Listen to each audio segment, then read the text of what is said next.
ठाकरे गटाच्या या मोर्चामध्ये सहभागी होण्यासाठी विविध जिल्ह्यांमधील शिवसैनिक मुंबईमध्ये दाखल झालेत। त्यांच्याशी बातचीत केलेली आहे आमचे प्रतिनिधी अभिषेक मुठाळ यांनी।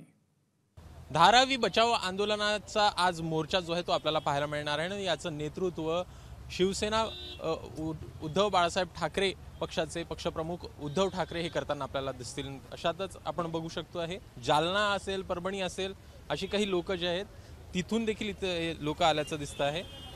काय सांगाल तुम्ही, तिकडनं कसं काय आला मोर्चा?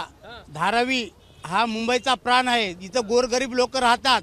हे आहे उद्धव बाळासाहेब ठाकरे यांना ही धारावी ज्या भाजप केंद्र व महाराष्ट्र शासनानं त्यांचा जावई जो अदानी आहे त्यांच्या घशात त्यांना प्रोजेक्ट देऊन त्यांच्या घशात घालण्यासाठी जी दिलेली आहे। जोपर्यंत भाजप सरकार देशातून आणि महाराष्ट्रातून लोकशाही तुडविणारं, हुकुमशाही गाजवणारं हे सरकार जाणार नाही।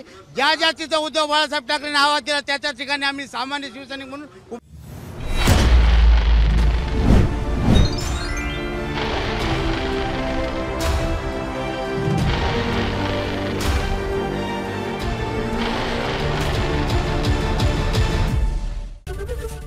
एबीपी माझा, उघडा डोळे बघा नीट।